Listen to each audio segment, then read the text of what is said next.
বিশ্বে কৃত্রিম বুদ্ধিমত্তা বা এআই দিয়ে কত কিছুই না করা হচ্ছে। চলচ্চিত্র জগৎ থেকে সাহিত্য, চিকিৎসা বিজ্ঞান সবকিছুতেই প্রভাব কাটাচ্ছে আর্টিফিশিয়াল ইন্টেলিজেন্স। এবার আর্টিফিশিয়াল ইন্টেলিজেন্স এআই এর সহায়তায় জন্ম দেওয়া হলো মানব শিশুর। এমনই এক বিস্ময়কর কাজ করে দেখিয়েছেন নিউ ইয়র্ক ও মেক্সিকোর একদল চিকিৎসক। আইভিএফ পদ্ধতিতে জন্ম নিয়েছে শিশুটি। বিষয়টিকে ফর্মালিটি বিজ্ঞানের জন্য এক বড় অগ্রগতি হিসেবে দেখছেন চিকিৎসা বিজ্ঞানীরা। কিন্তু এআই দিয়ে কীভাবেই বা শিশুর জন্ম হলো, বিস্তারিত জানাবো আজকের ভিডিওতে। সাম্প্রতিক বিশ্বে বাড়ছে বন্ধ্যাত্বের সমস্যা। জীবনযাত্রা ও খাদ্যাভ্যাসের কারণেও সন্তান ধারণের সমস্যা হচ্ছে। এসব ক্ষেত্রে আইভিএফ পদ্ধতি হলো বিকল্প উপায়। তবে এই পদ্ধতিও সবসময় সফল হয় না, ব্যর্থতার ঝুঁকিও বেশি। তাই সেক্ষেত্রে এআই বা কৃত্রিম বুদ্ধিমত্তা পরিচালিত আইভিএফ এ ভুল ত্রুটি কম হবে বা একেবারেই হবে না বলেই আশা ব্যক্ত করেন গবেষকরা। এবার বিশ্বে প্রথমবারের মতো সম্পূর্ণ স্বয়ংক্রিয় আইভিএফ পদ্ধতিতে জন্ম নিয়েছে একটি শিশু।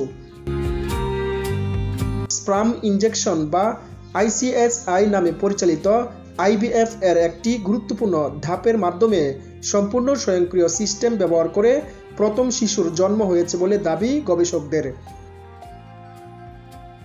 গবেষকরা বলছেন, আইসিএসআই সাধারণত একটি আইভিএফ পদ্ধতি, যেখানে একটি একক শুক্রাণু একটি ডিম্বাণুতে প্রবেশ করানো হয়। লাইফ সায়েন্সের এক প্রতিবেদনে জানা যায় এমন তথ্য। প্রতিবেদনে বলা হয়, সাধারণত বিশেষ একটি টুল ব্যবহার করে উচ্চ প্রশিক্ষিত ভ্রূণ বিশেষজ্ঞরা এই কাজটি করেন। এখন এমন এক পদ্ধতি তৈরি করেছেন গবেষকরা, যা কোনো চিকিৎসকের হাতের সাহায্য ছাড়াই আইসিএসআই প্রক্রিয়াটি 23টি ধাপ সম্পূর্ণ স্বয়ংক্রিয়ভাবে পরিচালনা করতে পারে। এর কিছু ধাপ পরিচালিত হয়েছে এআই এর মাধ্যমে। এই নতুন প্রযুক্তিটি উদ্ভাবন করেছে নিউ ইয়র্ক ও মেক্সিকোতে অবস্থিত কনসিভেবল লাইফ সায়েন্সের বিশেষজ্ঞদের একটি আন্তর্জাতিক দল। এই দলে রয়েছেন ভ্রূণ তথ্যবিদ doctor Jack Cohen, medical officer doctor Alejandro জেবেজ ও প্রধান প্রকৌশলী অধ্যাপক জেরার্ডো মেন্ডিজাবল রুইস। এই চিকিৎসা পদ্ধতিটি করা হয়েছে নিবিড় পর্যবেক্ষণে পরিচালিত এক গবেষণার অংশ হিসেবে। মেক্সিকোর এক শহরে হুপ আইভিএফ মেক্সিকো নামের এক ফার্টিলিটি সেন্টারে এআই নির্ভর সিস্টেমটি সম্পূর্ণ আইসিএসআই পদ্ধতিতে নিজে নিজে বা হাজার হাজার কিলোমিটার দূর থেকে কাজ করেন এমন বিশেষজ্ঞদের ডিজিটাল নিয়ন্ত্রণের মাধ্যমে কাজটি পরিচালনা করতে সাহায্য করেছে।